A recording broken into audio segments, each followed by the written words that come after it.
Jack Andrews is a single dad working as a mechanic in Seattle, struggling to make ends meet while raising his young daughter. One stormy evening, while walking home from work, he witnesses a helicopter spinning out of control above the city. Without hesitation, he races to the crash site.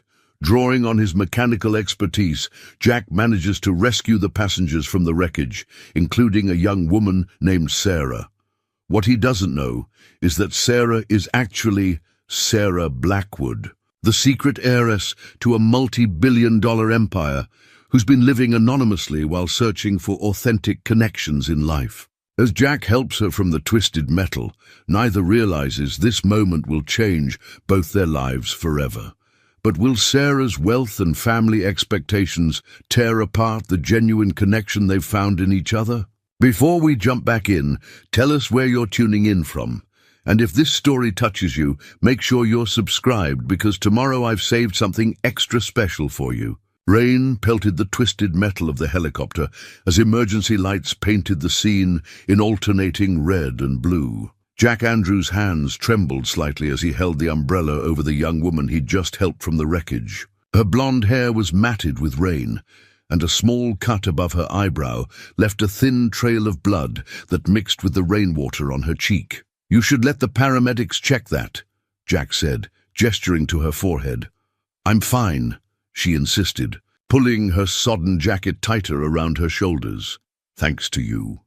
Her eyes met his, deep brown and filled with a gratitude that made Jack shift uncomfortably. "Anyone would have done the same," he mumbled, though they both knew that wasn't true. The crowd of onlookers huddled behind the police tape proved that most people's instinct was to watch, not act. A paramedic approached with a blanket, but Sarah, she'd told him her name was Sarah, waved them away. "Really? I'm fine, just a scratch." There was something in her tone, an authority that made even the paramedic hesitate before nodding and moving on to check the pilot. Jack's phone buzzed in his pocket. "Excuse me," he said, stepping away to answer. "Hey, Mrs. Rodriguez, is everything okay?" His elderly neighbor's voice crackled through the speaker. "Emma's fine, Jack, but she's asking for you. The news is showing the crash, and she's worried." Jack glanced at his watch, 8:45 p.m. He'd missed dinner and bedtime. Again. "Tell her I'm okay. I'll be home soon." "You did good, Jack," Mrs. Rodriguez said softly. "That helicopter was coming down right on top of Wilson's hardware. If you hadn't helped the pilot—" "I've got to go," Jack cut in, not wanting to think about what might have happened. "Thank you for watching Emma." When he turned back, Sarah was watching him intently. "Your daughter?" Jack nodded. "Emma. She's 8. He pulled out his wallet and opened it to show a photo. Emma beamed back at them, her dark curls wild around her face, paint smeared across one cheek. "She's an artist," he added with pride. Sarah's expression softened as she studied the photo. "She has your smile." Then, glancing at his work uniform, still visible under his rain-soaked jacket, "You're a mechanic at Riley's auto shop just down the street. I was walking home when—" He gestured at the wreckage. Fire crews were still working to secure the scene, their movements efficient and purposeful in the rain. "Mr. Andrews," a police officer called. "Out. We need your statement." Jack started to move away, but Sarah caught his arm. "Wait." She pulled a business card from her jacket pocket and pressed it into his hand. "I owe you dinner, at least, for saving my life." Before Jack could protest, she was walking away, her heels clicking against the wet pavement with surprising steadiness for someone who'd just survived a helicopter crash. Jack looked down at the card. It was simple, almost stark. Sarah Wilson, art consultant, with just a phone number underneath. The next morning's paper carried the headline, "Local Mechanic Prevents Helicopter Tragedy." Jack's weather-beaten ID badge photo stared back at him from page 3, alongside a blurry shot of the crash scene. The article mentioned 3 passengers, a pilot and 2 civilians, but no names were given. Jack folded the paper carefully, tucking it away before Emma could see it, but his daughter was too quick. She appeared in the kitchen doorway, the paper clutched in her small hands. "Daddy, you're a hero." Jack lifted her into his arms, breathing in the familiar scent of strawberry shampoo and the ever-present trace of paint. "I'm just glad everyone's okay, sweetie. Did you meet anyone? Was there a princess in the helicopter?" Emma's imagination, as usual, ran wild with possibilities. Jack thought of Sarah's quiet authority, the way even the paramedics had deferred to her. "No princesses," he said, though something nagged at the back of his mind. "But I did meet a nice lady who likes art, just like you." Emma's eyes lit up. "Really? Can I meet her?" "Maybe," Jack said, setting her down. "But right now, you need to finish getting ready for school." He watched her skip away, her backpack covered in carefully painted flowers and stars, Emma's own handiwork. The business card sat on his counter, its crisp white edges a stark contrast to the pile of bills. Beside it, Jack picked it up, running his thumb over the embossed letters. Art consultant. It felt like a piece of a different world, one far removed from oil changes and overtime shifts. Outside, the morning sun broke through Seattle's perpetual clouds, casting golden light across the puddles left by last night's storm.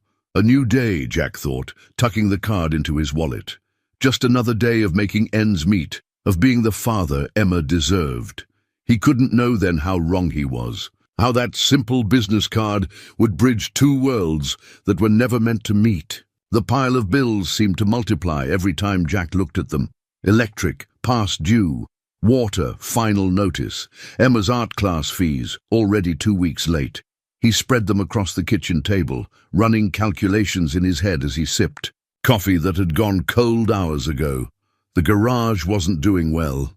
Old man Riley had been talking about selling, and the place needed repairs they couldn't afford. Just yesterday, they'd lost another customer to the sleek new auto center across town. Jack had watched through the grimy windows as Mrs. Peterson's minivan pulled away, probably for the last time. "Daddy, look!" Emma burst into the kitchen, proudly holding up her latest masterpiece.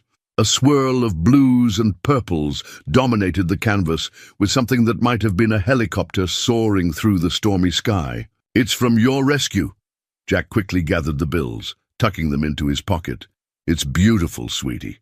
The best one yet." "Ms. Thompson says I could get into the advanced art program," Emma said, her eyes shining. "She's submitting my portfolio next week." Jack's heart sank. The advanced program, another expense he couldn't afford. That's great, Em. We'll talk about it later, okay? Time for school." At the garage, things weren't any better. The ancient lift groaned ominously as Jack worked under Mr. Garcia's Buick. They needed a new one, but that would cost thousands they didn't have. "Jack!" Riley's voice echoed through the garage. "Someone here to see you." He rolled out from under the car, wiping his hands on a rag, and there she was, Sarah Wilson, looking completely out of place in the dingy garage in her cream-colored blazer and designer jeans. "Hi," she said simply, as if running into him at a coffee shop rather than tracking him down at work. Riley shot Jack a knowing look before disappearing into his office. "Great. How did you find me?" Jack asked, suddenly conscious of the grease stains on his coveralls. "The newspaper article," Sarah said, stepping carefully around a puddle of oil. "I hope you don't mind. I meant what I said about dinner." Before Jack could respond, there was a horrible screech of metal. The lift holding Mr. Garcia's Buick shuddered, dropping several inches before catching itself. "Everyone out!" Jack shouted, rushing to the car. He managed to stabilize the lift, but the damage was clear. It wouldn't last another week. Sarah watched the whole thing, her expression unreadable. "How much would a new lift cost?" "We can't afford one," Jack said shortly, not meeting her eyes. He didn't need charity, especially not from someone who probably spent more on lunch than he made in a week. "That's not what I asked." Jack sighed. 15,000 for a decent one. "Look, I appreciate you coming by, but—" "Have dinner with me," Sarah interrupted. "Bring Emma. I'd love to see her art." Jack started to refuse, but something in Sarah's expression stopped him. There was no pity there, just genuine interest. And maybe something else. "One dinner," he found himself saying, but I'm cooking. I know a great recipe for spaghetti and meatballs. Sarah's smile lit up her whole face. Deal. Tomorrow night. After she left, Riley emerged from his office. Nice lady, he said casually. Seems interested in more than just your mechanical skills. It's not like that, Jack protested. She was in the helicopter crash. Probably feels obligated. Riley snorted. Sure, kid. That's why she drove here in a car worth more than my house. Just to ask you to dinner. He paused, his expression growing serious. Jack, I'm selling the garage. Got an offer this morning. Corporate outfit wants to tear it down, build one of those quick lube places. The words hit Jack like a physical blow. Boss, you can't. I'm tired, Jack. Been doing this 40 years. It's time. Riley clasped his shoulder. You're the best mechanic I've ever had. I'll write you a recommendation. Help you find something else. Jack nodded numbly, watching Riley shuffle back to his office. Another bill would be due next week. Emma's art program applications were sitting on the kitchen counter, and now this. He pulled Sarah's business card from his wallet, studying it in the harsh fluorescent light. Tomorrow night's dinner suddenly felt like more than just a thank you meal. It felt like hope, dangerous, unexpected hope. Sarah stood in her modest apartment, staring at the 2 driver's licenses laid out on her coffee table. One bore her real name, Sarah Elizabeth Blackwood, heir to the Blackwood global empire. The other, her chosen identity, Sarah Wilson, art consultant. The photos were identical, but they represented 2 completely different lives. Her phone buzzed again. Another message from her father's assistant. Board meeting tomorrow. Your presence is required. She ignored it, just as she had ignored the last dozen messages. Instead, she checked the time. 5 hours until dinner at Jack's. The television droned in the background, some financial news channel she'd normally watch religiously. Blackwood global stocks continue to rise amid speculation about the mysterious absence of Sarah Blackwood, who hasn't been seen at corporate events for over 3 months. Sarah clicked it off, her hand shaking slightly. 3 months of freedom. 3 months of being judged for who she was, not what she was worth, until the helicopter crash nearly exposed everything. She moved to her closet, pushing past the designer labels to find something suitably casual for dinner at Jack's. Her hand lingered on a simple blue sweater, something Sarah Wilson would wear, not Sarah Blackwood. The doorman's voice crackled through her intercom. Miss Wilson, there's a Mr. Preston from the Chronicle asking about you. Says it's about the helicopter crash. Sarah's heart raced. Tell him I'm not available. She moved to her laptop, quickly pulling up the local news sites. Nothing yet connecting her to the crash, but reporters were getting curious. The mysterious woman who'd walked away from the scene, refusing medical attention. Her phone rang. Her grandmother this time, the only person who knew where she really was. They're getting closer, dear, Margaret Blackwood said without preamble. Your father's hired investigators. I just need more time, Sarah replied, sinking onto her sofa. I'm so tired of being the Blackwood heir, Grandma. Of board meetings and merger discussions, and every man who looks at me seeing dollar signs instead of a person. And this mechanic? What does he see? Sarah smiled, remembering how Jack had shielded her from the rain after the crash, not knowing. She could have bought the entire block where his garage stood. He sees someone who likes art and needs dinner after a rough day. Nothing more. Be careful, darling. Hearts are more fragile than helicopter parts. After hanging up, Sarah studied her reflection in the hallway mirror. The cut above her eyebrow had nearly healed. Jack's quick action during the crash had prevented anything worse. She touched it gently, remembering the warmth of his hands as he'd helped her from the wreckage. The fake ID felt heavy in her pocket. She'd created the Sarah Wilson identity months ago, renting the apartment under that name, building a believable background as an art consultant. It wasn't entirely a lie. She did have an eye for art, had even run Blackwood Global's extensive collection before she'd needed to breathe. A text message lit up her phone. Emma can't wait to show you her paintings. Hope you like. Spaghetti. Jack. Such a simple message. No hidden agenda, no corporate maneuvering, just a father including her in his family's dinner. Sarah gathered her things, a bottle of wine, a small gift for Emma she'd picked up from the art supply store. Normal things, real things. As she headed for her car, another reporter was waiting in the lobby. "Ms. Wilson, about the helicopter crash." "No comment," she said firmly, hurrying past. But his next words made her freeze. "Witnesses say you declined medical attention. Standard procedure requires all crash victims to be examined, unless they have a reason to avoid official documentation." Sarah kept walking, her heart pounding. She'd been so careful these past months, building her new life piece by piece. One dinner with Jack and Emma. That's all she wanted. One evening of being simply Sarah, the woman who loved art and had somehow found herself drawn into the orbit of a kind mechanic and his talented daughter. But as she drove toward Jack's modest house in her deliberately average car, Sarah couldn't shake the feeling that her two worlds were about to collide. The reporter's words echoed in her mind, mixing with her grandmother's warning about fragile hearts. Jack's smile greeted her at the door, warm and genuine. Behind him, Emma bounced excitedly, already talking about her latest paintings. For a moment, Sarah let herself believe this could work, that she could keep her worlds separate, protect this precious connection she'd found. But the weight of her fake ID pressed against her hip, a constant reminder that every moment with them was built on a foundation of lies. The blueprint for Riley's auto shop lay spread across Sarah's desk, its edges curling slightly in the morning light. Her laptop displayed the shell company she'd created, Wilson Automotive Holdings, LLC.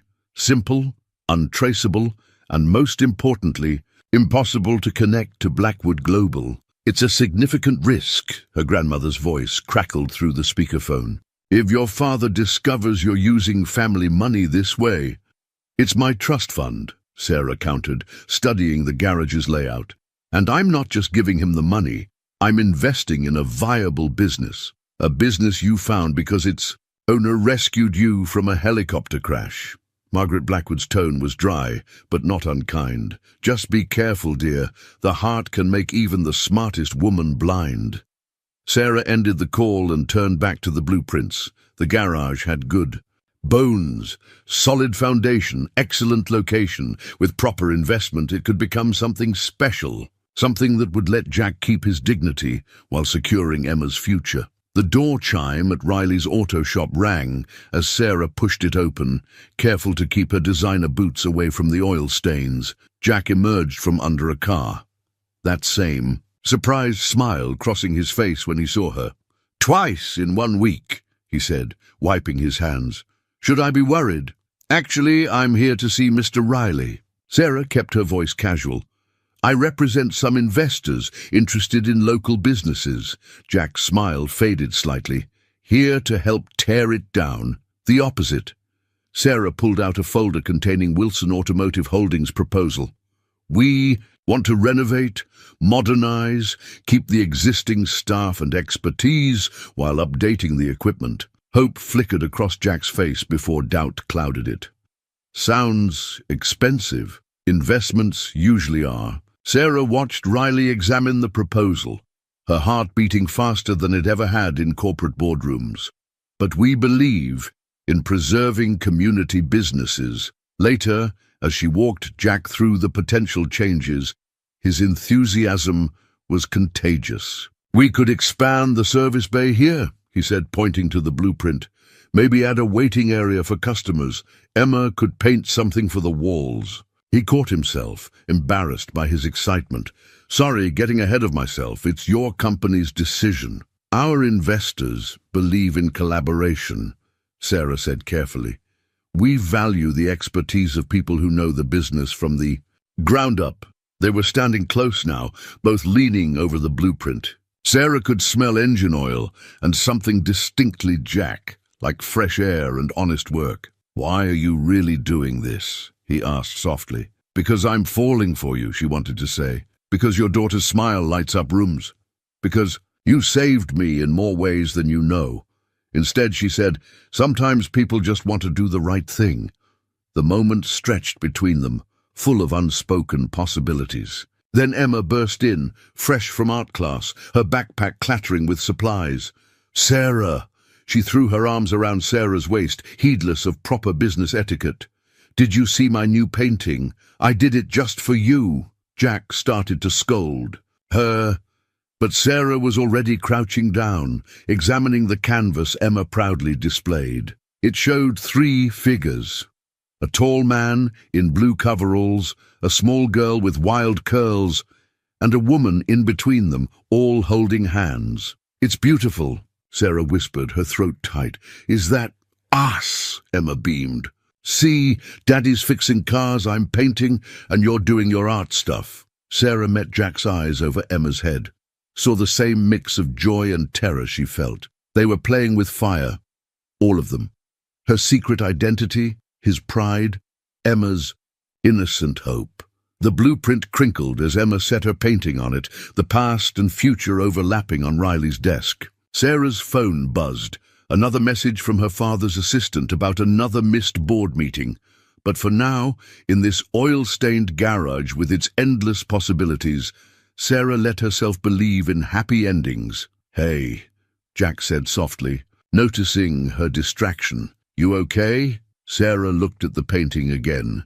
3 figures standing together against a bright blue sky. A family of choice rather than obligation. Everything she'd been searching for when she'd walked away from her old life. "Never better," she said, and for the first time in months it wasn't a lie. Emma's colored pencils scattered across the coffee table as she worked intently on her latest drawing.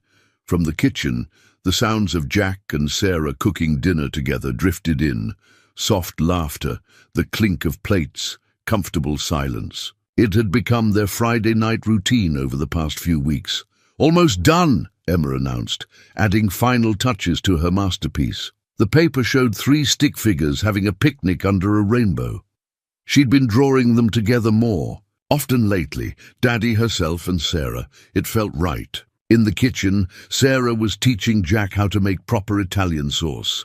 Not from a jar, Jack. That's practically criminal. She moved around their small kitchen as if she belonged there, reaching for spices, stirring the pot, hip-checking Jack playfully when he tried to add too much garlic. "My mother would be horrified," Sarah said, tasting the sauce. "She had professional chefs, never cooked a day in her life." "Had?" Jack asked carefully. Sarah tensed slightly. "Has. She has chefs." She turned away, focusing intently on the bubbling pot. Emma padded into the kitchen, holding up her drawing. "Look what I made!" Sarah's face lit up, the same way it always did when Emma showed her art. "It's beautiful. Is that us having a picnic?" "Uh-huh. Can we have a real picnic? Please?" Jack and Sarah exchanged glances.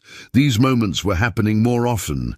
Emma making plans, assuming Sarah would be there, making her part of their story. "Maybe next weekend," Jack said cautiously. "If Sarah's not busy with work." "I'll make time," Sarah said softly, and something in her voice made Jack look at her sharply. Later, after Emma was in bed, they sat on the worn couch, wine glasses in hand. Emma's drawing lay on the coffee table between them. "She's getting attached," Jack said finally. "To this. To you. Is that a bad thing?" "It could be." He turned to face her. "Sarah, I don't even know what you do most days. Where you go when you're not here. If this is just... What is this?" Sarah set down her wineglass, staring at Emma's drawing. 3 figures, holding hands, smiling beneath a bright rainbow. So simple, so impossible. "This is the most real thing in my life," she whispered. "Being here with you and Emma, cooking dinner, looking at her art. I know it doesn't make sense." "It makes perfect sense," Jack interrupted. "That's what scares me." He reached for her hand, and Sarah let him take it, feeling calluses earned from honest work against her soft palm. Such different worlds they came from, and yet... "Stay," he said simply. "Watch a movie. It's still early." So she stayed, curling into his side as they watched some old comedy neither really paid attention to. This was dangerous territory. Every minute she spent here made it harder to maintain her careful facade. Every touch, every laugh, every shared look pushed her closer to a truth she couldn't tell. Emma's door creaked open around midnight. "I had a bad dream," she said, clutching her favorite stuffed rabbit. Without hesitation, Sarah opened her arms and Emma crawled onto the couch between them. She fell asleep there, head on Sarah's lap, while Jack stroked her curls. "I should go," Sarah said eventually, but made no move to leave. "Stay," Jack said again. And this time they both knew he wasn't just talking about the movie. Sarah looked down at Emma, peaceful in sleep, then at Jack's face in the television's soft glow. Everything she'd run from her old life to find was right here in this moment. "Okay," she whispered, "I'll stay." She fell asleep there on the couch, Emma's weight warm against her, Jack's hand entwined with hers. On the coffee table, Emma's drawing smiled up at the ceiling, 3 figures, a rainbow, and a future full of impossible promises. But even in sleep, Sarah's other life haunted her. She dreamed of boardrooms and disapproving faces, of headlines and exposed lies. In her dreams, the rainbow in Emma's drawing washed away in the rain, leaving only running colors and ruined paper behind. The glossy magazine on Sarah's desk screamed in bold letters, "Blackwood Heiress, missing or hiding." Below, a photo of her from 6 months ago. Sarah Blackwood in designer clothes, stepping out of a corporate jet. Beside it, a blurry photo. From last week, Sarah Wilson in jeans and a sweater, leaving Riley's auto shop. "They're getting closer," her grandmother warned over the phone. "That reporter from the Chronicle has been asking questions about the helicopter crash." Someone remembered the registration number. Sarah's hands shook as she flipped through the magazine. The article speculated about her absence from recent board meetings, her sudden withdrawal from society events. There were quotes from Inside, sources about possible mental breakdowns, secret rehab stays, even a hidden pregnancy. If only they knew the truth was both simpler and more complicated, that the Blackwood heiress had found everything she'd been looking for in a rundown garage with a struggling mechanic and his artistic daughter. Her phone buzzed with a text from Jack. "Emma's art showcase tonight. Don't forget, she saved you a seat." Sarah smiled, then froze as another message came through, this one from her father's assistant. "Board meeting tomorrow, non-negotiable. Your father knows about Seattle." The magazine crumpled in her grip. She'd been so careful, using shell, companies keeping her world separate. But she should have known better. The Blackwood Empire had eyes everywhere. At Riley's auto shop, the renovation was in full swing. New equipment arrived daily, and Jack's excitement was contagious as he showed her the improvements. "The new lift is amazing," he said, leading her through the garage. "And look, we've started Emma's mural in the waiting area." The wall was a riot of color, Emma's distinctive style bringing life to the industrial space. But Sarah's attention was caught by the small TV in the corner, where a business news channel was running a familiar photo. "Speculation continues about Sarah Blackwood's whereabouts," the anchor was saying. "Sources suggest the Blackwood global heir has been spotted in Seattle."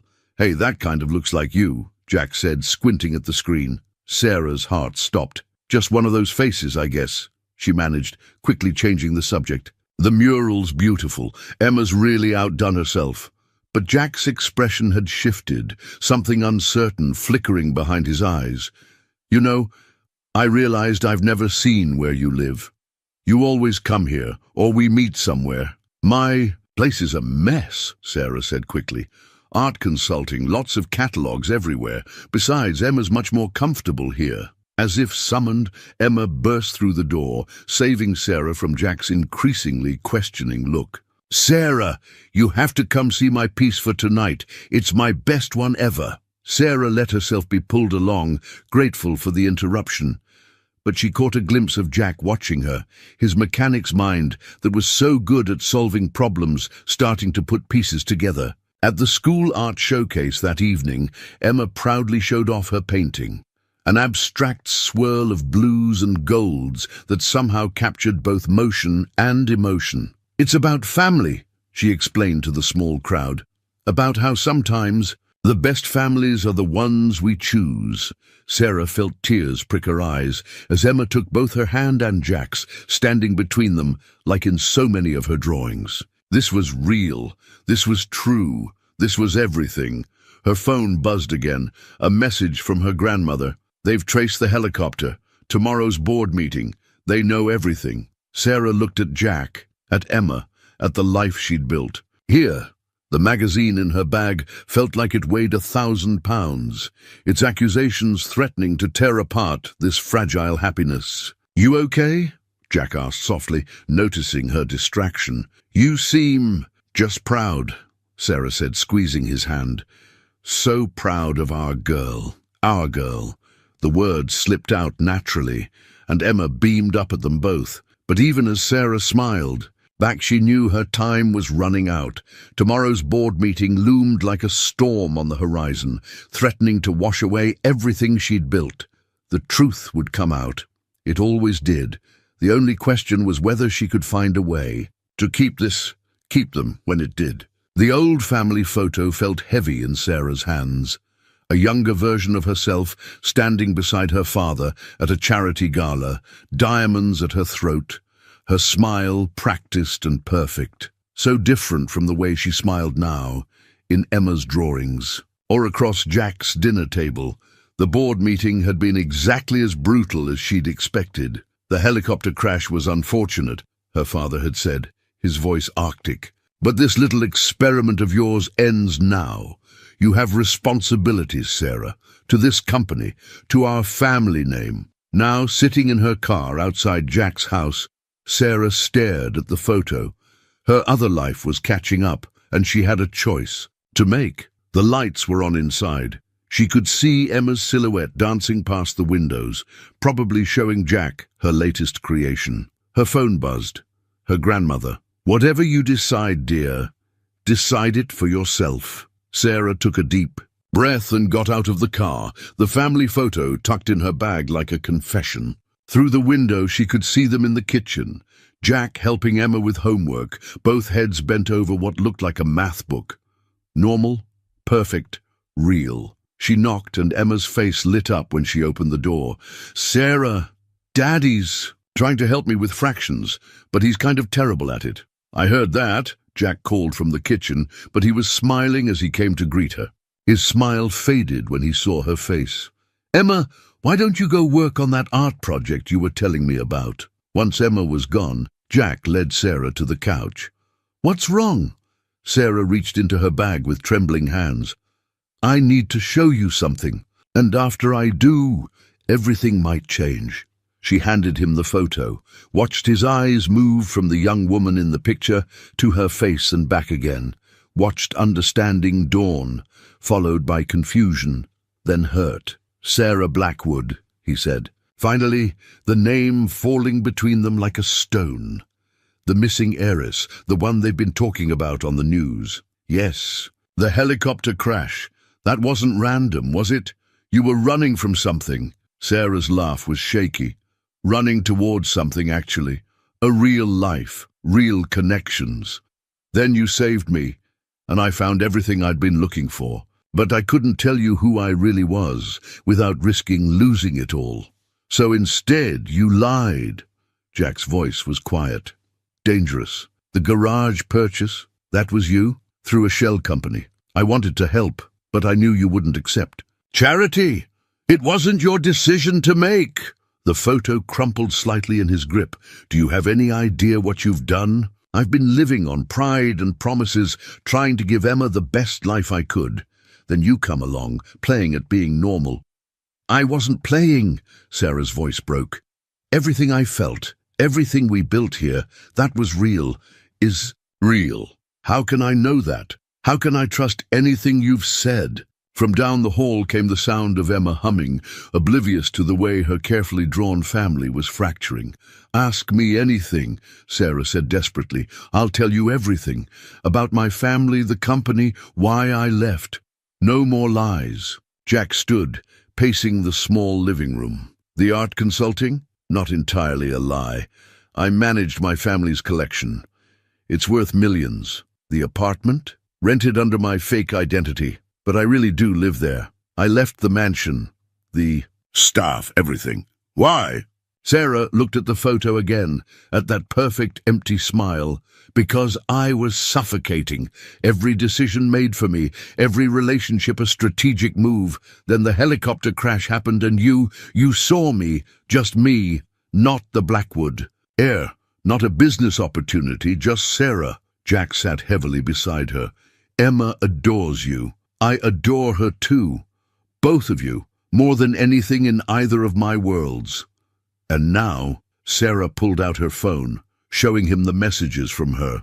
Father, they know everything about the crash, about where I've been.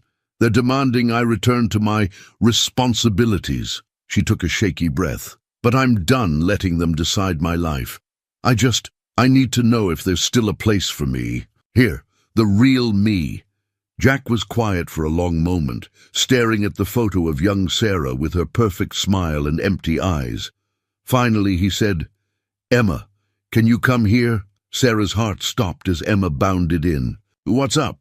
Sarah has something to tell you, something important. Jack's eyes met Sarah's. About who she really is. In that moment, looking at Emma's curious face and Jack's cautious one, Sarah understood. Trust, once broken, could only be rebuilt with absolute truth, even if that truth changed everything. The corporate letter lay unopened on Sarah's desk, bearing the embossed Blackwood Global logo. She didn't need to read it to know what it said. The same message had been delivered through emails, phone calls, and her father's increasingly aggressive. Lawyers, come back, take your place, end this foolishness. Emma had taken the news about Sarah's true identity with surprising grace. So you're like a real princess? She'd asked, eyes wide. But you chose us instead of a castle?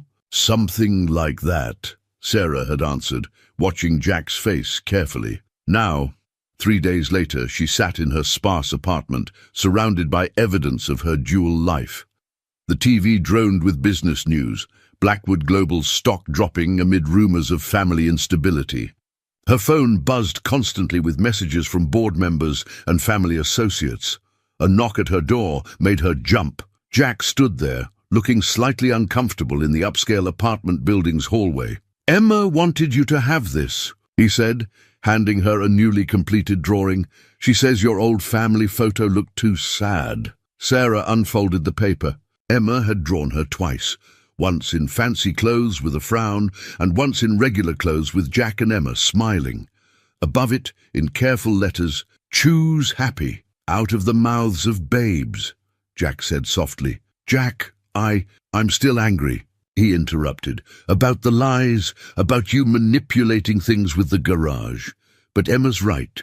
We need to talk about where we go from here. Before Sarah could respond, her phone rang, her father's ringtone. She let it go to voicemail. That's been happening a lot, she explained. The board meeting didn't go well.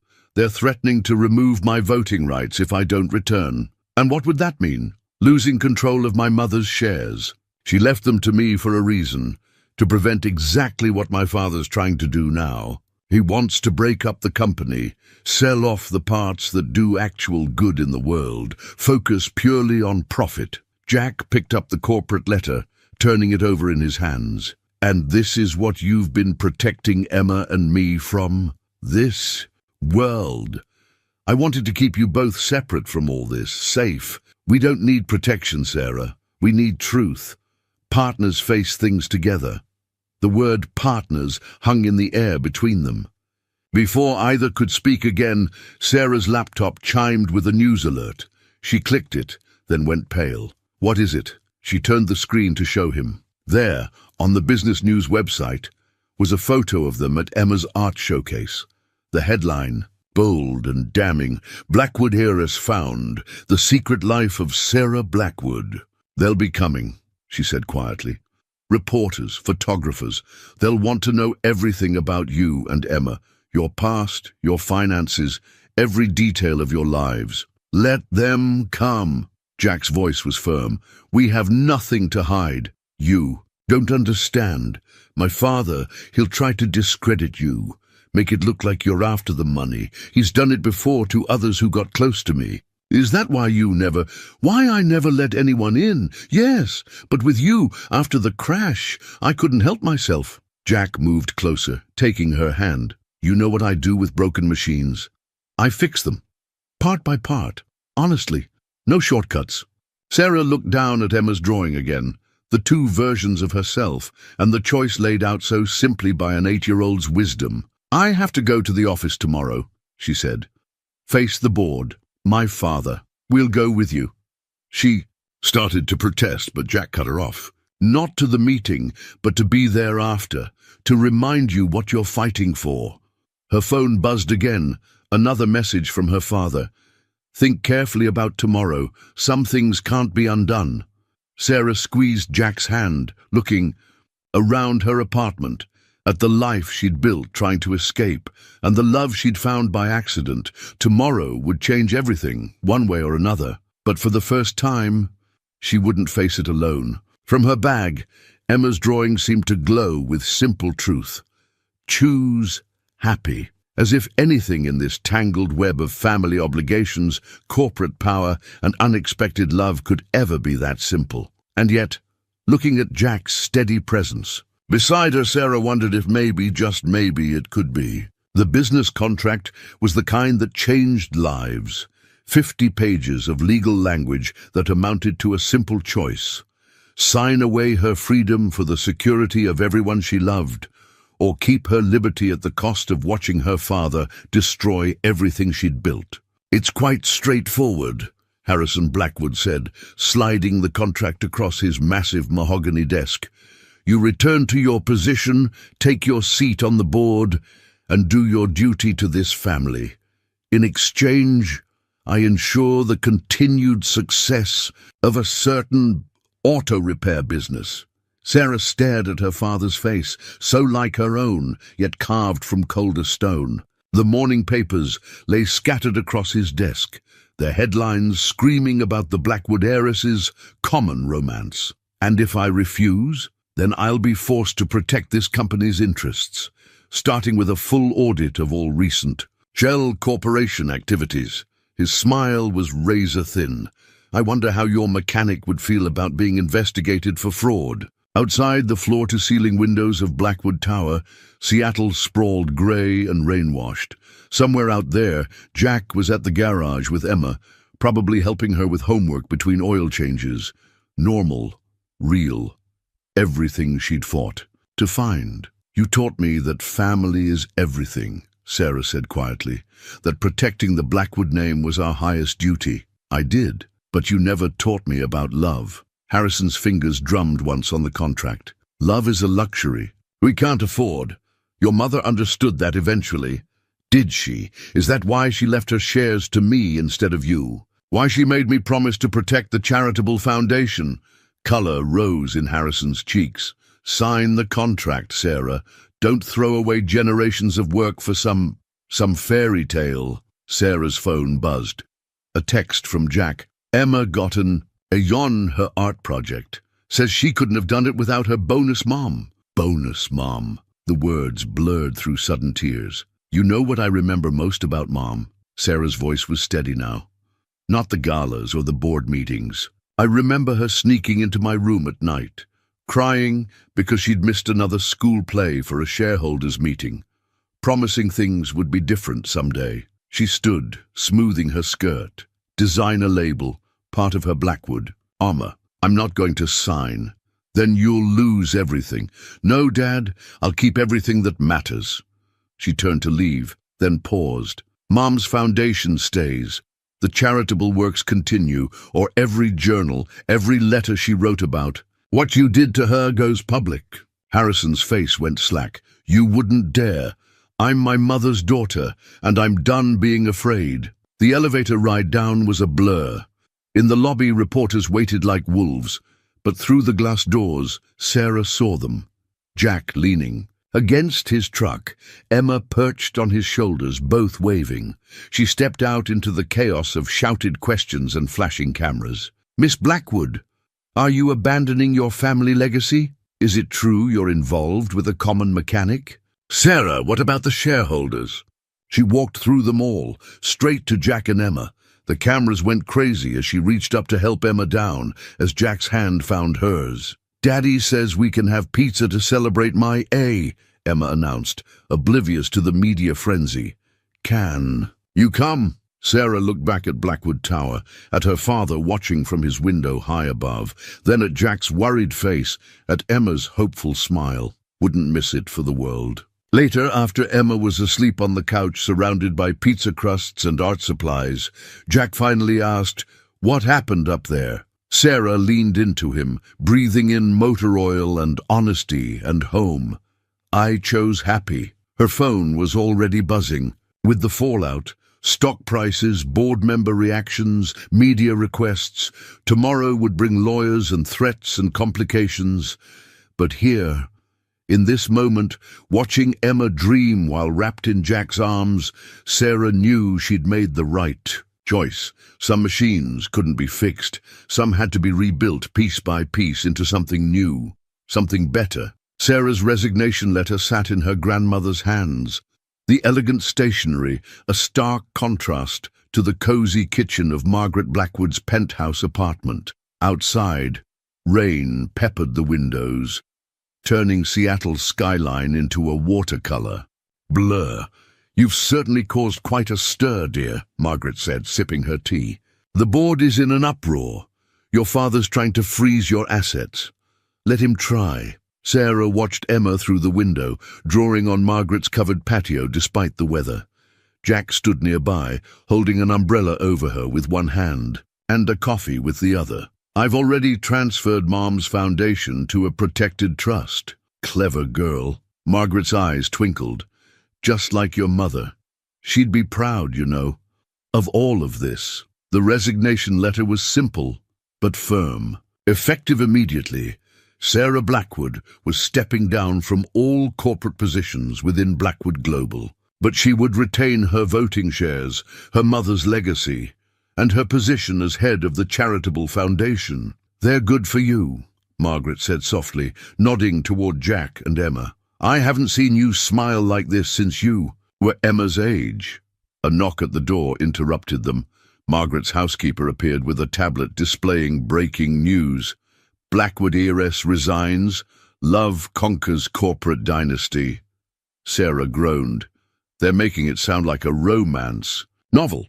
"Isn't it, though?" Margaret's smile was knowing. "The wealthy heiress, the handsome mechanic, the adorable child. It's quite the story." "It's not a story, Grandma. It's my life. Finally, really my life." Through the window, they watched as Emma showed Jack her drawing.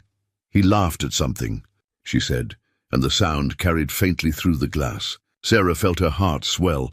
"Your father called," Margaret said carefully. "He's willing to negotiate." "About what?" "He's already threatened everything he can think of. He's offering a compromise. You keep your position with the foundation, full autonomy. All he wants is your public support for the company's new direction."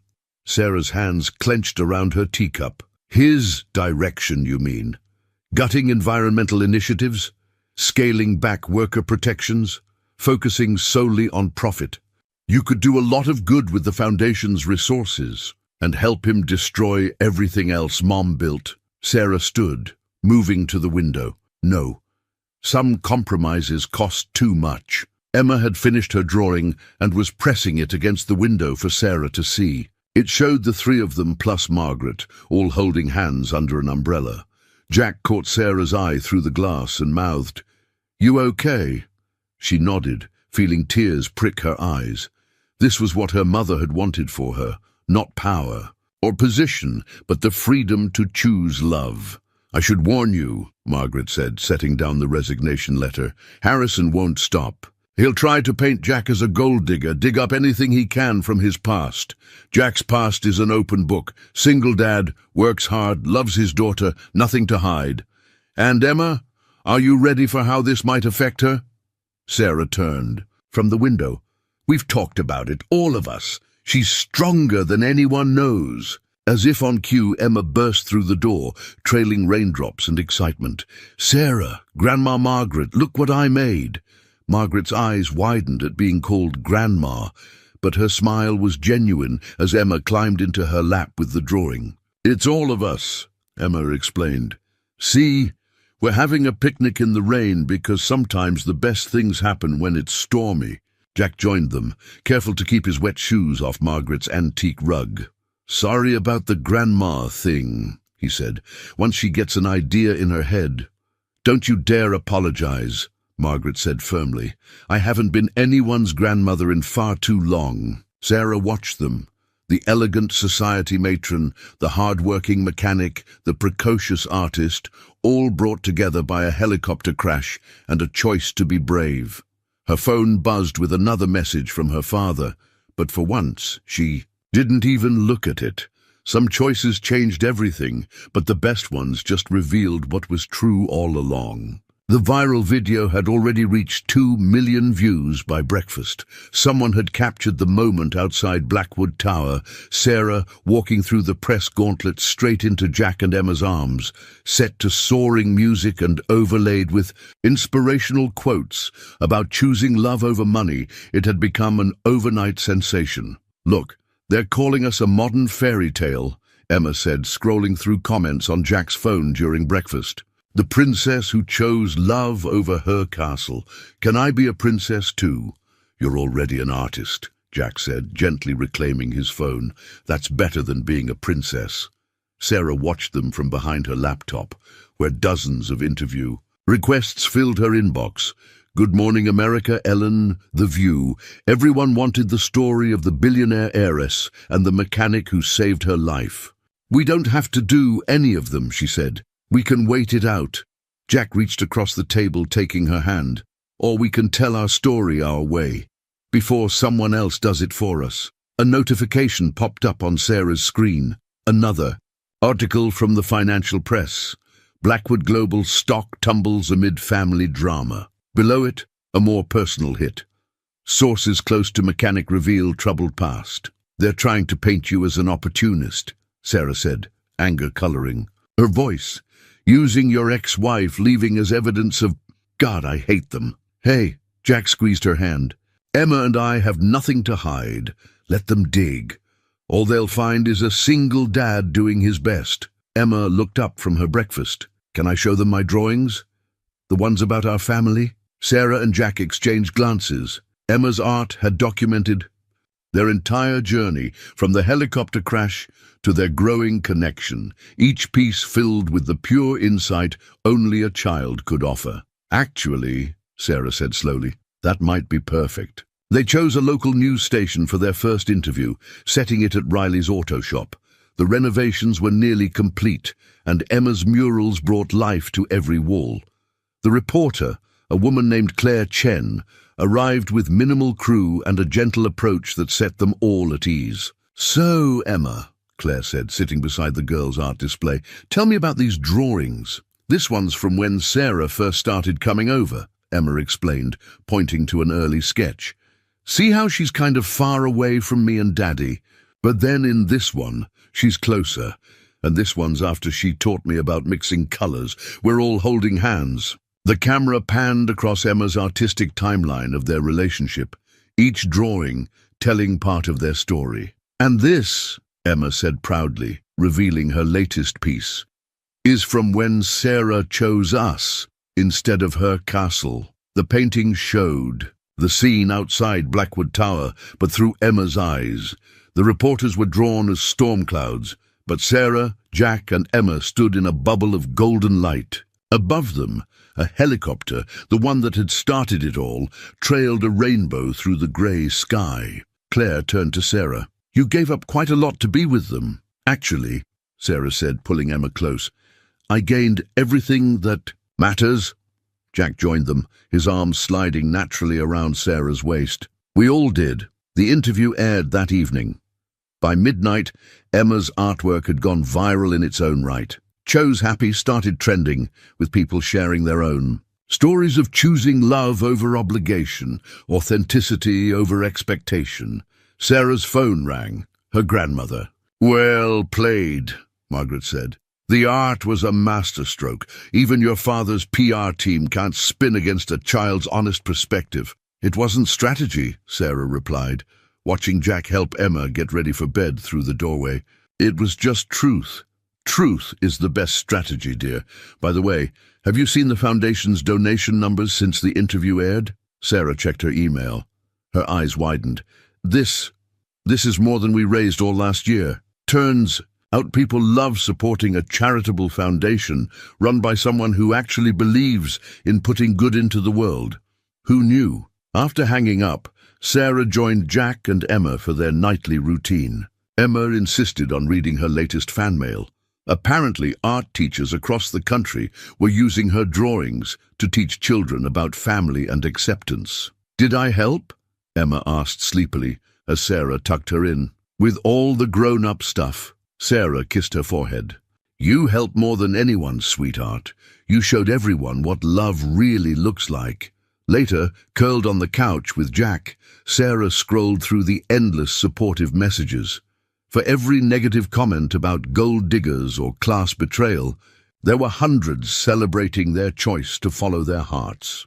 You know, Jack said, reading over her shoulder, when I ran toward that helicopter, I thought I was just doing my job, fixing something broken. Sarah turned to face him. And instead, his kiss was soft, certain. Instead, I found everything I never knew I was looking for. Outside, cameras still lurked occasionally, hoping to catch the fairy tale couple. But inside this home, in these moments, there was no fairy tale, just the simple, profound reality of three people who had chosen each other, who had chosen happy. The family estate photo dominated the wall of Harrison Blackwood's study, 4 generations of Blackwoods posed formally in front of their mansion. Sarah stood in the front, younger and immaculate in designer clothes, her smile not quite reaching, her eyes. Now she faced that photo, her father's words hanging in the air between them. $100 million, Harrison repeated, tax-free, in an offshore account. Enough to give Emma every opportunity to set Jack up for life. All you have to do is walk away quietly. Sarah studied her father's face, so familiar yet suddenly foreign. Behind him, her aunts Clara and Patricia sat like vultures, while her cousin Richard paced by the window. The garage is already becoming a chain, Clara added. We've drawn up expansion plans. Jack could be CEO of his own company. And Emma's art? Patricia chimed in. We've spoken to the finest schools in Europe. Stop! Sarah's voice cut through their offers. Just stop! She turned to the photo, to her younger self, trapped in that perfect pose. Beside it hung a smaller frame she'd never noticed before, her mother on her wedding day, with that same careful smile that didn't reach her eyes. You did this to her too, didn't you? Sarah asked quietly. Tried to buy her happiness with golden chains?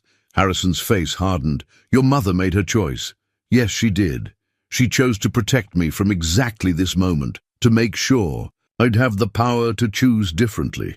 You're being ridiculous, Richard snapped. This isn't some romantic movie. That mechanic, his name is Jack, is clearly after the money. Why else would he? Because he loves me.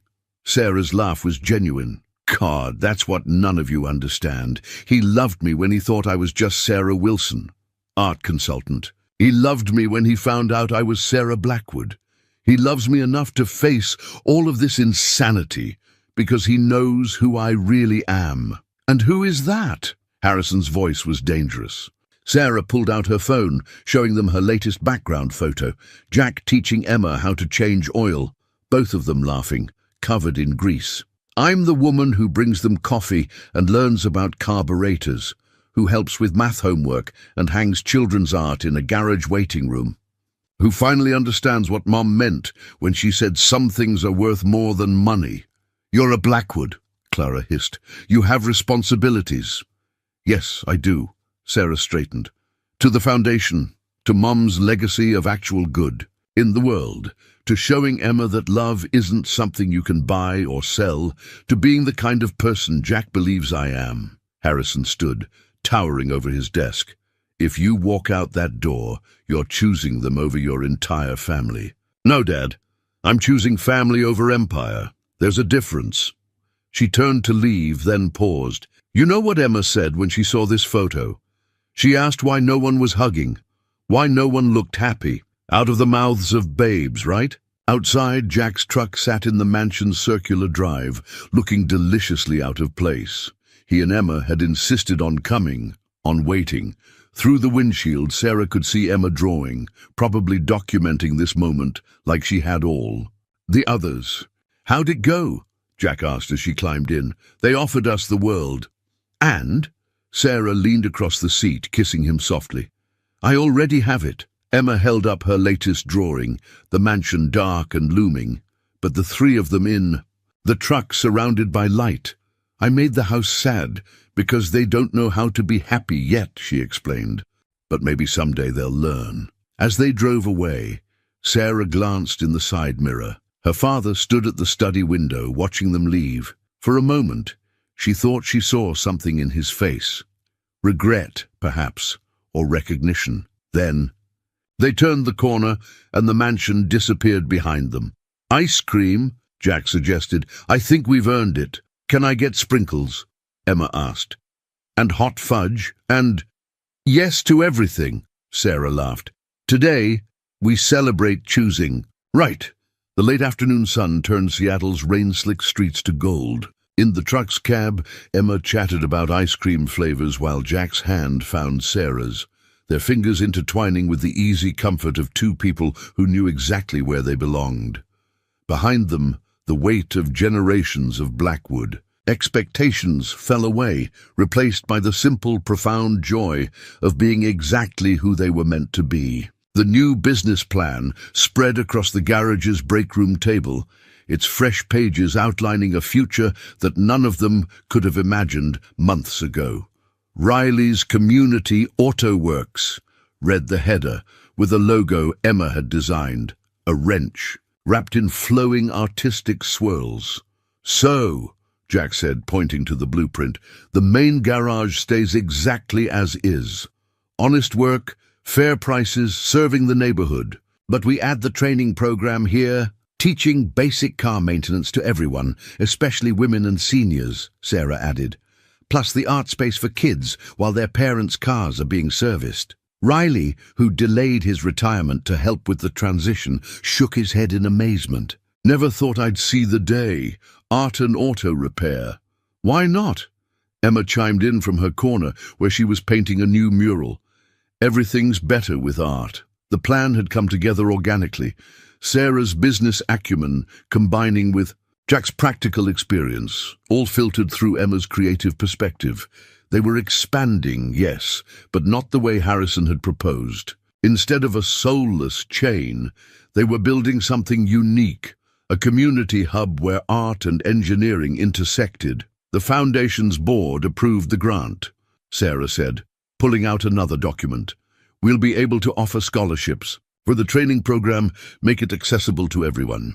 Jack studied her face, the way her eyes lit up talking about helping others, so different from the corporate ice queen she'd been trained to be. "Your mum would have loved this." "She would have," said a voice from the doorway. Margaret Blackwood stood there looking both elegant and somewhat uncertain in the working-class setting, though I doubt she would have imagined auto mechanics as the vehicle for her philanthropic dreams. "Grandma Margaret!" Emma ran over, heedless of the paint on her hands. Margaret, to her credit, didn't flinch as tiny, colourful handprints decorated her designer suit.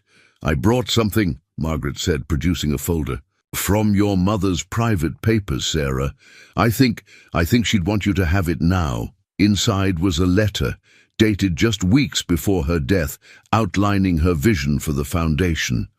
The final paragraph jumped out. "Money without meaning is poverty of the soul. True wealth lies in how we enrich the lives of others." She wrote that after visiting a community center in the Bronx, Margaret explained. She'd finally figured out what she wanted the foundation to become. Not just writing checks, but creating real change at the ground level. Sarah wiped tears from her eyes. "And now we're doing it. One oil change, one art class at a time." The door chimed as customers began arriving for the day. Through the window, they could see the newly renovated waiting area filling up, parents settling in with coffee, while their children gravitated to the art corner Emma had designed. "Better get to work," Jack said, pulling on his coveralls. He paused to kiss Sarah, leaving a smudge of grease on her cheek. "Board meeting at noon." Sarah smiled at their private joke. The board was their weekly lunch meeting. Jack, Sarah, Emma, Riley, and now Margaret, all planning the future of Riley's community auto works together. "I'll bring the sandwiches," Margaret offered, surprising them all. "What?"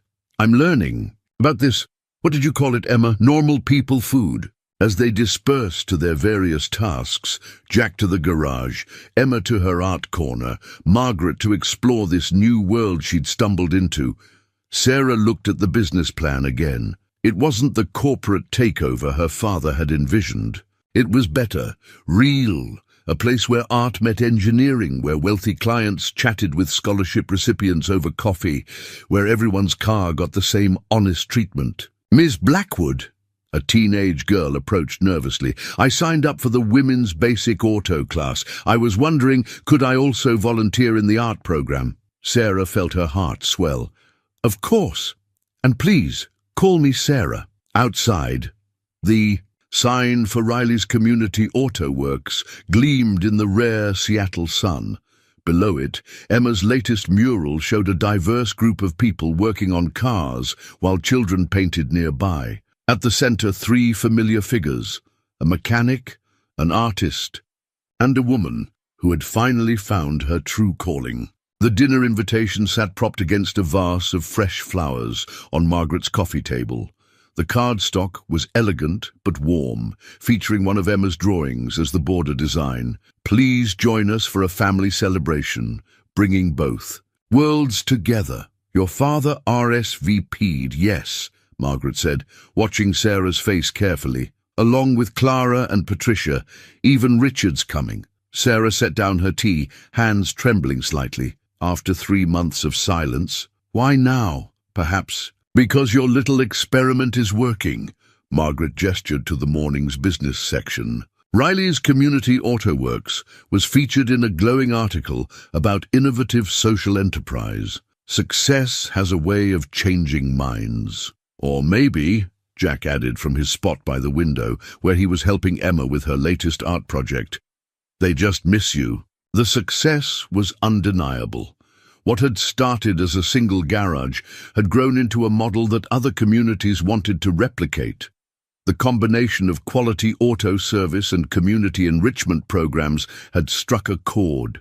Even Harrison's business associates were taking notice, especially after their children started bringing home both art projects and basic automotive knowledge. The Foundation's quarterly report probably didn't hurt either, Sarah admitted. The numbers showed that their small-scale, community-based approach was actually creating more sustainable change than traditional top-down philanthropy. "Daddy, can I invite my whole art class to help with the decorations?" Emma asked, looking up from her work.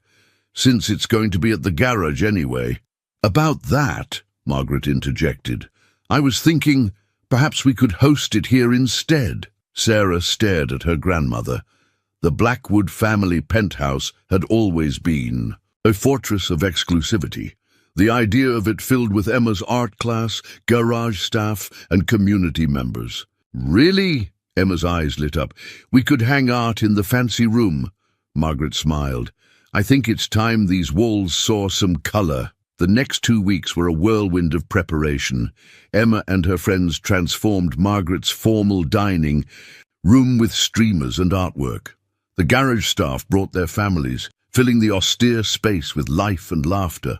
Sarah's foundation team mingled with auto mechanics, while Margaret discovered she had a surprising knack for connecting with everyone. When Harrison Blackwood arrived, he paused in the doorway, taking in the scene. His granddaughter was teaching a group of adults and children about different painting techniques. Jack was explaining basic engine maintenance to a cluster of interested society women. And Sarah was exactly where she belonged, moving effortlessly between all the groups, bringing people together. "She's quite remarkable," Harrison said quietly to Margaret. I was wrong to try to force her into a mold." "Yes, you were." Margaret's voice was firm but kind. "But you're here now." Sarah spotted them and approached, tension visible in her shoulders. "Dad, I'm glad you came." Before Harrison could respond, Emma rushed over.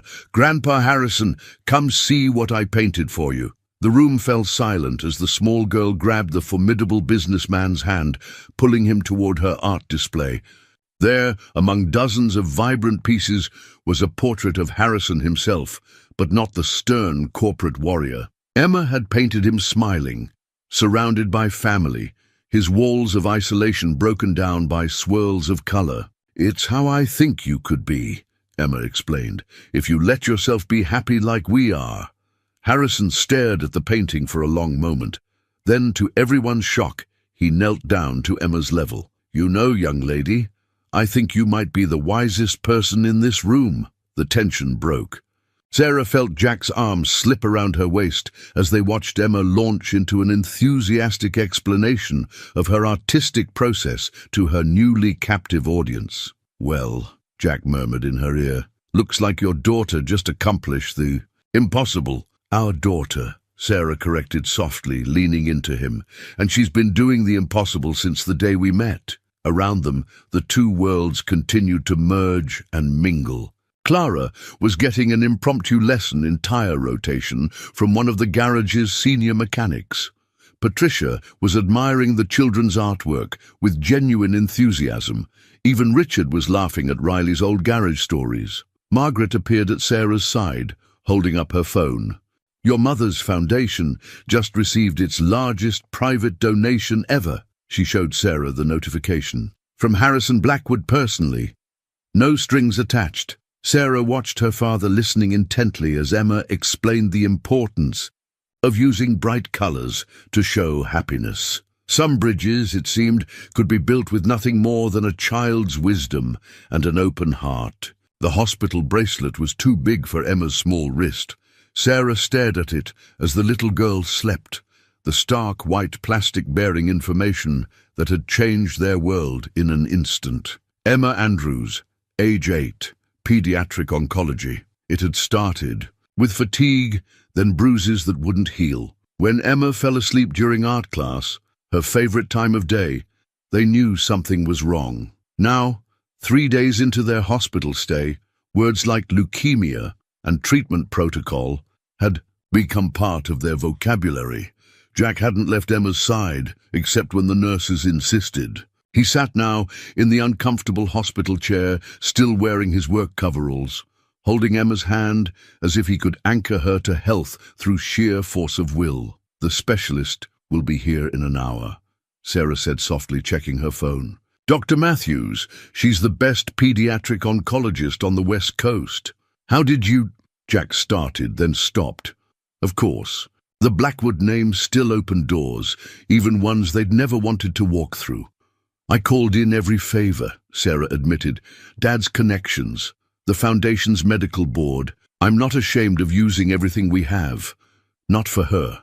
Emma stirred, her eyes fluttering open. Despite everything, she smiled. "Is it art therapy time yet?" The art therapy program had been Sarah's idea, something to keep Emma's spirits up during the long hospital days. The walls of her private room were already covered with new drawings.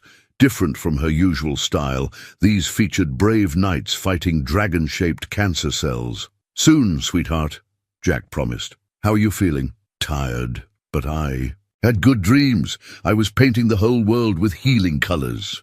Sarah's phone buzzed, a message from Margaret. The Foundation's emergency board had approved a major donation to the hospital's pediatric cancer research department. Harrison had matched it personally. A nurse entered with the morning medications. Emma made a face at the pills, but her expression brightened when she saw what else the nurse carried: new art supplies delivered by the hospital's child life department. "These came with a note," the nurse said, handing Sarah a card.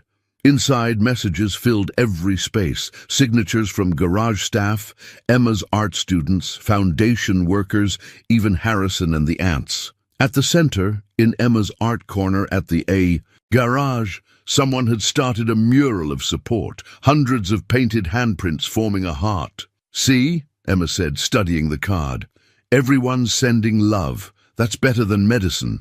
Jack's voice was rough. "Both is better, kiddo." When Dr. Matthews arrived, she brought both hope and hard truth. The treatment would be aggressive, but Emma's age and health gave her excellent odds. It would mean months of hospital stays, chemotherapy, constant monitoring. "I can't leave work," Jack said later, when Emma was sleeping again. "The garage, the training programs." "Jack," Sarah took his face in her hands. "The garage will run itself. Riley's already volunteered to come back. Everyone wants to help. I can't ask." "You're not asking. This is what family does, all of our family." As if to prove her point, the door opened to reveal Margaret and Harrison, both looking somewhat out of place in the pediatric ward. "We thought—" Harrison held up a bag awkwardly. "The gift shop had art supplies." Emma woke to find her room transformed. Someone, Margaret, had arranged for child-safe fairy lights to be strung around her art display. Someone else, Harrison, though he'd never admit it, had managed to find a mini easel that attached to her bed. "Now I can paint even during treatments," Emma declared, her face bright despite the dark circles under her eyes. Sarah watched her father watching Emma. His expression reminded her of something, the way he'd looked in old photos before corporate life had hardened him, when he'd still known how to feel. "She's extraordinary," Harrison said quietly. "Like her mother." Sarah leaned against Jack, drawing strength from his solid presence. "She's teaching us all how to be brave." Later that night, after Emma had finally drifted off to sleep covered, in paint smudges from her latest masterpiece, Sarah found Jack in the hospital chapel. "I keep thinking," he said without turning, "about that helicopter. How I ran toward it without thinking. But I don't know how to fix this." Sarah took his hand, feeling the tremors he was trying to hide. "We can't fix it, but we can face it together, all of us." Through the chapel's small window, the Seattle skyline glittered. Somewhere out there, people were gathering at Riley's, adding their handprints to Emma's mural of support. In the morning, there would be doctors and treatments and hard conversations. But for now, in this quiet moment, they held each other and found strength in the love that had brought them together in the first place. Emma's hospital bracelet caught the chapel's dim light, a small white circle of fear and hope. But above, her bed, her latest art, showed something else, a family circle, unbroken and strong, surrounding her with healing light. Emma's recovery drawing covered an entire wall of the hospital's pediatric wing, a massive mural she'd created during her final week of treatment. It showed both her families together, the garage crew, the foundation team, the Blackwoods, all intertwined in a vibrant celebration of healing and hope. "And this," she explained to a group of young patients gathered around her, "is how you mix colors to show joy. See how the yellow and pink make it feel like sunshine?" Sarah watched from the doorway as her daughter, in her heart, if not yet legally, taught her impromptu art class. 6 months of treatment had taken her hair, but not her spirit. If anything, Emma's art had grown more powerful, touching everyone in the cancer ward with its unflagging optimism. "She's quite the teacher," Harrison said, joining Sarah. He'd been coming by regularly, his corporate armor gradually softening in the face of Emma's unconditional acceptance. "The hospital board is interested in making the art therapy program permanent." "Already ahead of you?" Sarah smiled. "The foundation's setting up a dedicated fund. We're calling it the Emma Andrews Healing Arts Initiative."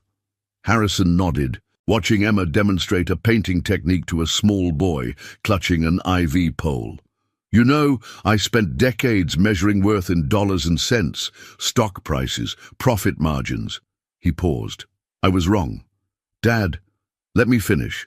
Watching her these past months, her courage, her generosity of spirit, the way she brings light to everyone around her, that's true worth. That's the legacy we should be building." Before Sarah could respond, Jack appeared with Emma's latest test results. His face told them everything before he spoke. "Clean scan," he said, voice rough with emotion. "We're going home."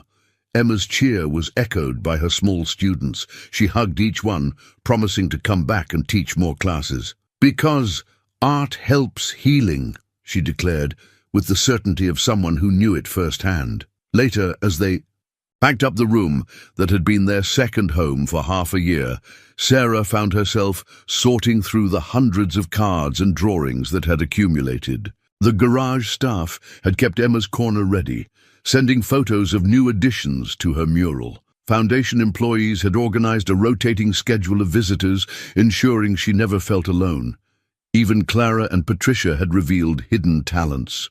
One for storytelling, the other for origami, that had helped pass many difficult hours. "Leave those," Margaret said, entering with a professional organizer in tow. "We're having everything properly archived. Emma's journey should be preserved." Sarah raised an eyebrow.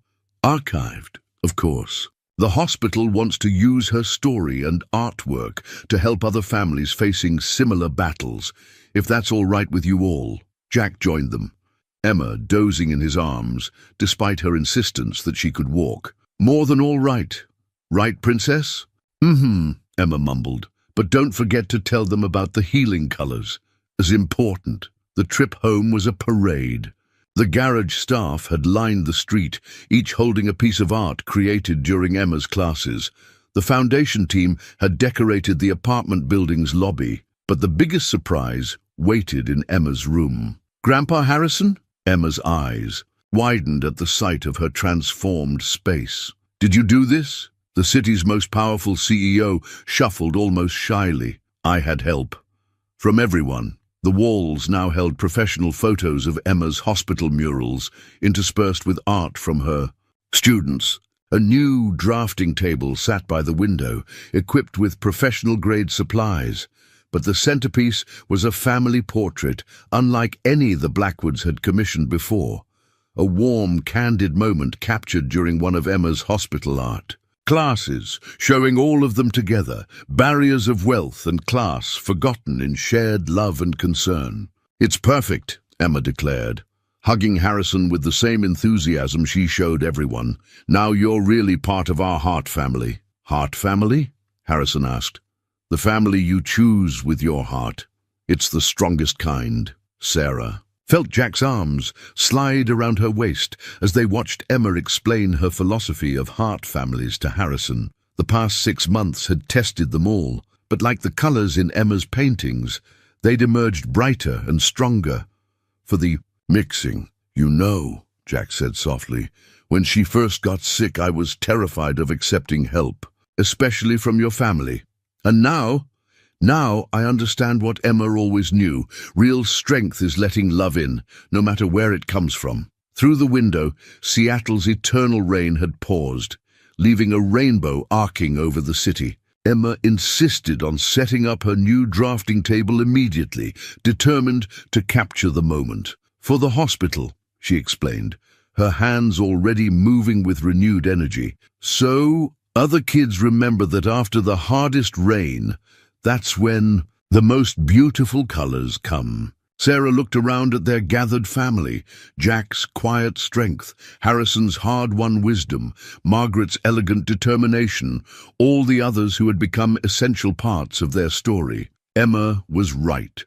The strongest families were the ones chosen by heart, reinforced by trials, and bound together by love that transcended any boundary of wealth or circumstance. The wedding invitation was Emma's finest work yet, a delicate watercolor of a helicopter trailing rainbow ribbons through a stormy sky, with the simple words, "Love finds us in unexpected places," written in her improving calligraphy. Below, the details for Jack and Sarah's celebration at Riley's Community Auto Works, 1 year to the day after the crash that brought them together. "Perfect," Sarah said, watching Emma carefully sign her name as the artist. "Though your father still thinks having it at the garage is unusual." "Harrison will cope," Jack called from the kitchen. "Besides, where else would we find a venue that combines world-class art with free oil changes?" They had considered traditional venues, but nothing else felt right. The garage had become more than a business. It was the heart of their community, where their worlds had merged and their family had grown. Emma's art gallery opening was scheduled for the same day, her Journey Through Healing collection taking over the waiting area. The hospital had asked to make it a traveling exhibition, sharing her message of hope and color with other pediatric wards across the country. "Do you think anyone will come to see my art during the wedding?" Emma asked, adding final touches to the invitation. Sarah smiled, remembering the RSVPs already filling their inbox. "I think, sweetheart, they're coming to the wedding to see your art." The year had changed them all. Harrison had stepped down as CEO, focusing instead on transforming the Blackwood Foundation's mission. He and Emma spent countless hours discussing color theory and community impact, the corporate titan learning to see the world through an artist's eyes. Margaret had become a fixture at the garage, her elegant presence somehow perfectly at home among the tools and engine parts. She hosted monthly teas for the women's automotive class, combining social graces with practical knowledge in a way that would have scandalized her social circle a year ago. The morning of the wedding dawned stormy. Perfectly appropriate, everyone agreed. Emma had insisted on decorating the garage herself, transforming the industrial space into a magical blend of art gallery and celebration venue. Her journey through illness was documented on one wall, while another showed the story of their family's creation, told through a child's wise heart. "Something old," Margaret said, helping Sarah with her grandmother's pearls. "Though I think we've all learned new ways of seeing old things this year." "Something new," Jack added, presenting Sarah with a perfectly maintained socket wrench, "because every marriage needs the right tools." "Something borrowed," Harrison offered gruffly, handing Sarah a small box. Inside was her mother's diary. "It's time you had this. She saw the future you'd build even then." "And something blue," Emma announced, revealing her surprise. She had painted tiny blue helicopters on Sarah's shoes. "So we never forget how our story started." The ceremony was uniquely them. Riley officiated, his weathered face beaming as he spoke about love being like a well-maintained engine, requiring attention, care, and regular checking of fluid levels. Emma stood between them as they exchanged vows, adding her own promises to their new family. When Jack kissed his bride, the garage erupted in cheers. Mechanics whistled while society ladies dabbed their eyes. Foundation board members chatted with auto students, and through it all, Emma's art told their story from the walls. Later, during the reception, Harrison clinked his glass for attention. The former CEO looked almost nervous, a first for him. "A year ago," he began, "I thought I knew what success looked like, what family meant. Then a helicopter crashed, and my daughter was brave enough to choose love over legacy." He paused, looking at Emma. "Or rather, to choose a different kind of legacy. One measured not in dollars, but in lives touched, in colors shared, in bridges built between worlds that never knew they needed each other." Emma tugged at his sleeve, whispering something. Harrison smiled, a real smile, the kind that had once been foreign to his face. "And as my granddaughter just reminded me, sometimes the best families are the ones that crash land into our hearts." Sarah leaned against Jack, watching Emma show her art students how to fold paper helicopters. Their worlds had collided one stormy evening, but the real miracle wasn't the crash or the rescue. It was everything that came after. The choice. To be brave, to be real, to let love guide them home. "Ready to go, Mrs. Andrews," Jack whispered. Sarah looked around at their gathered family, all of them chosen and given, united by love and Emma's healing colors. "I've been ready since the moment you pulled me from that helicopter." Above them, Emma's paper helicopters danced in the breeze, each one carrying a wish for their future, painted in the colors of hope.